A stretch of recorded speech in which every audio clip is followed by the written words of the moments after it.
3, 2, 1, go! Hello and welcome. Today we're going a little further. It's day 305, so we're going 30.5 kilometers. I just finished the first 10 kilometers of today's run. I'm going home to one of my colleagues, Thomas, who's been in 2 of my previous videos. He had a run with me and then he joined me for the half marathon on day 211. But today we're just going to have a casual chat and I'm going to get some company. He lives 12 kilometers away, 12 and a half to be exact, but that gives me about 5 or 6 kilometers to run with him, and then I'm going back again. So it's always nice to have a destination. It's always nice to get some company, so that's perfect. But I'll be there soon, so I'll see you in a minute. I found Thomas and we're going for a little run. Thomas, yeah. You've been with me before, twice actually. I have. Yeah. Yes. And how are your legs? It feels okay right now. Last because I remember you joined me for the half marathon and you very bravely defied your own body and continued maybe a bit too far. I continued not a bit too far, way too far, Lars. Yeah. I was supposed to, run. Was it like 12? Like yeah, we 11, 12. I think there was a stop halfway, but then, the people that were following you that day on your run were inspiring me to continue, and I probably shouldn't have listened to that inspiration. No, the last, I think it was 13 and 8 kilometers, yeah. Those loops. No, but but I just mentioned for you, Lars, I mean, it's kind of stupid for me because I've been running a lot previously, but now I run with you every second month or so, and that's really not a good way of doing it. So, but I broke my rib like some weeks ago, so that kind of was my excuse not to get out. Yeah. But, you had as I mentioned to you, it's always so nice when you get out there. And with a smile on your face. Yeah, I know the feeling. Yeah, every day, every morning, first thing. Every day. Yeah. And we've also been running here before, and back then we talked about gymnastics. Yes. You were the chairman of Rødovre Omegns Gymnastikforening. Yeah. It's called ROG. Yeah. Rødovre Omegns Gymnastikforening. Yeah. Yeah. That's right. But you resigned. Yeah, I think I decided that this is my time to retire from that job. I've been chairman for 7 years, and we have actually grown the club from around 1,000 members to around 2,000 members now. So we have doubled the size, and kind of I have achieved my mission. Yeah. To bring as many kids, young people and adults for that matter, into gymnastics, into sports really, into kind of a healthy community. And we have kind of reached the ceiling, the limit of how many people can we get in based on, the available, no, not really, but the available space to do indoor sports in Rødovre. So you don't have a... So my mission is kind of accomplished, and now it's time to give the leadership to someone else who will probably, together with the rest of the board, now focus more on internal lines. Communication, quality, education for our instructors, and not that we haven't done any of that, but focusing more on it. Yeah, kind of setting those goals rather than keep setting bigger and bigger goals for how many people we can help into. Yeah. And I think that's a very reasonable goal to have, as long as you still keep a high standard for your community. Then it's not a bad thing to be a big union or a big club. But you spend your whole life doing gymnastics and supporting gymnastics and working voluntarily for gymnastics. So now you're letting someone else take over a bit. Maybe. Yeah,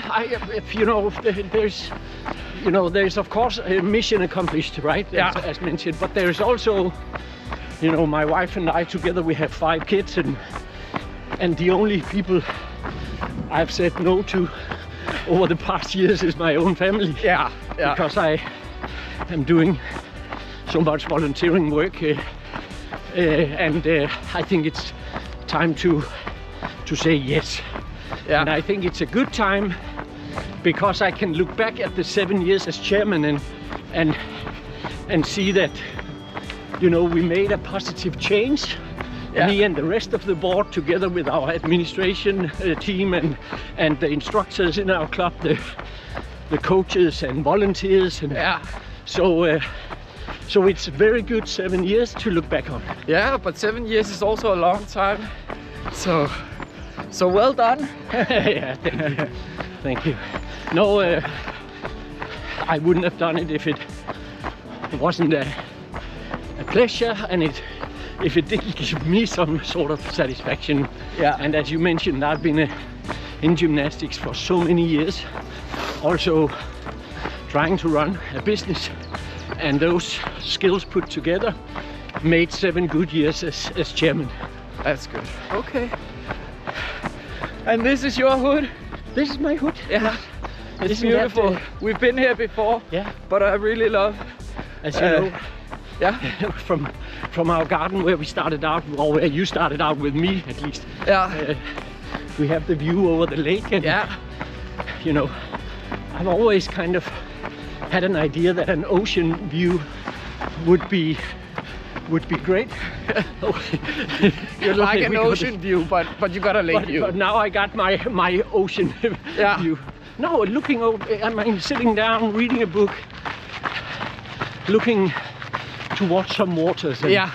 and when the wind is strong and stuff, it can actually look like a small ocean.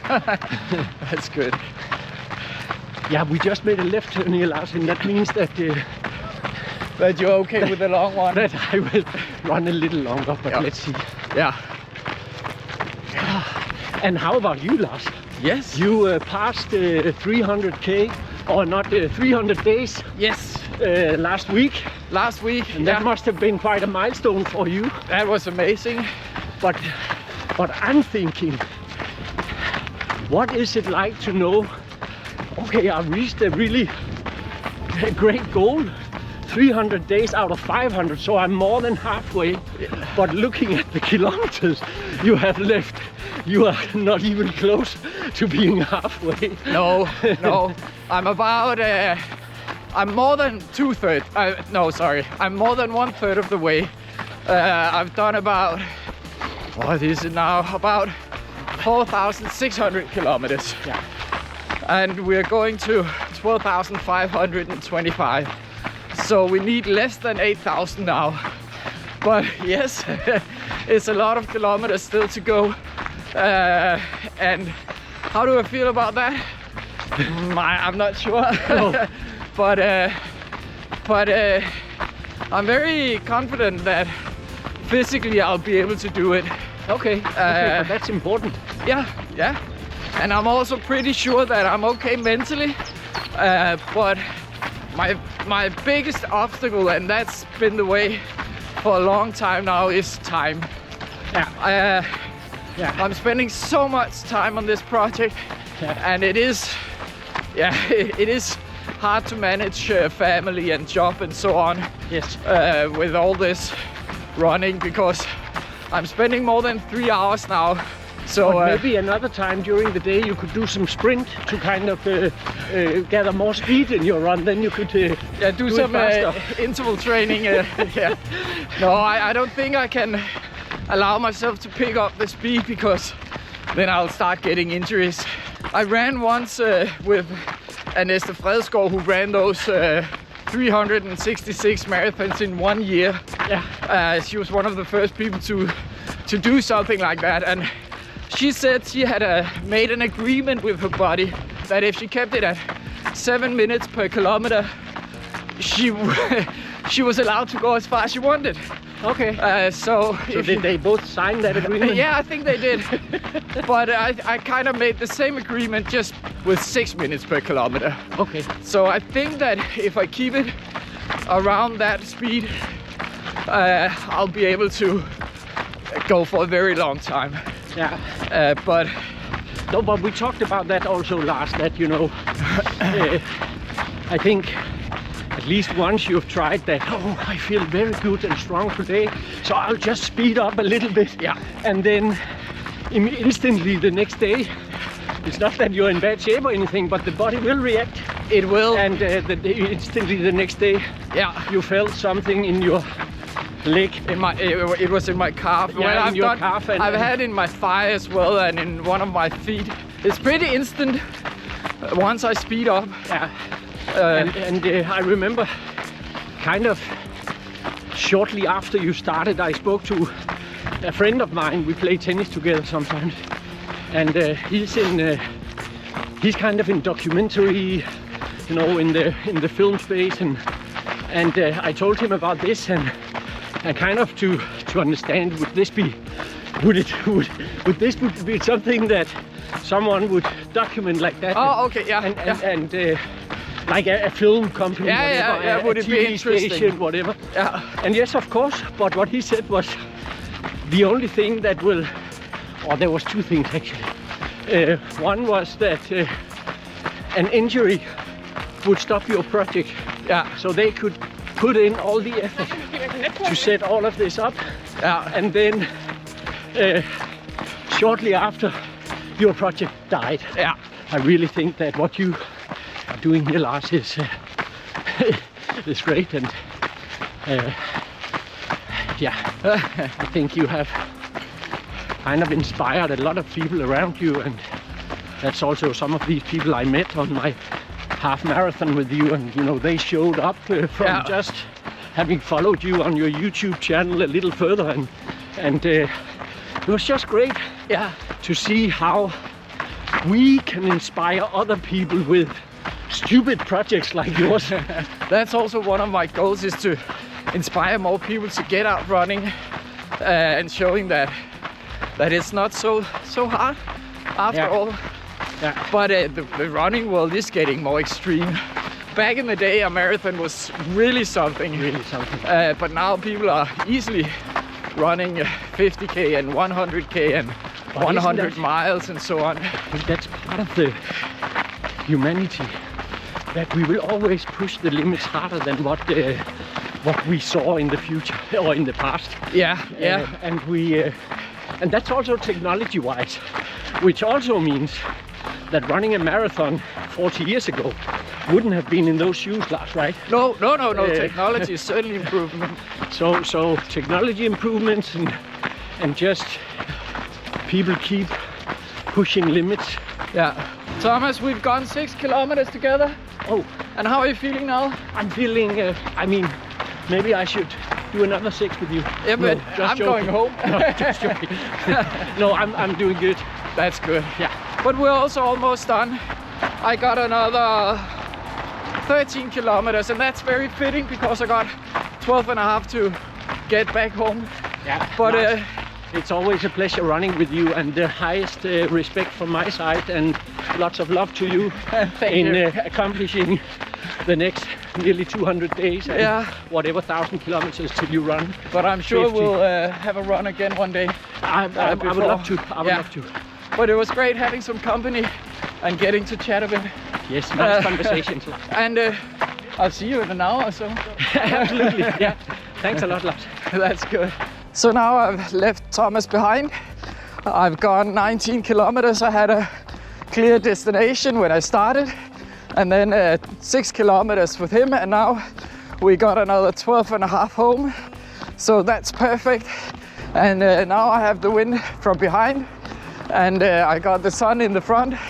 So I actually took off my jacket for the first time in I don't know how long. The weather is beautiful. So I'm going to enjoy this run home. I must say that I really enjoy having a destination, and having some company while running is amazing. I actually also have a running partner tomorrow, and that'll be very interesting for most of you, I think. I'm running with Jesper Clausen. I ran with him before in the autumn, where we talked about him going to the UTMB. So we're going to have a talk about that. That's the Ultra Trail Mont Blanc, a 100-kilometer trail run in the Alps. So that'll be interesting. So be sure to tune in tomorrow for that. But now let's go home. Once again, we made it to 30 kilometers. Just 500 meters more to go and we're done for today. It was a really good run. For the first time since October, I didn't bring my mittens and I didn't need them. It even got so warm that I left my jacket in the bag. So spring is really around the corner now, and it feels good. It was wonderful running with Thomas. Great to have a destination, great to have some company, and it just makes the run go a lot easier. So thank you, Thomas, for running with me today. And thanks to all of you who are watching. I hope you enjoyed the video today. It was a great run, and I must say that I feel I have a better energy these days. I've been running pretty effortlessly for at least 10 days or something. Last Monday was a bit rough, but since then it's been good. I hope you will all have a wonderful Wednesday, and then I'll see you tomorrow for 30.6 kilometers and a talk with Jesper Clausen. Once again, thanks for watching. Bye. And there we go, 30.5 kilometers.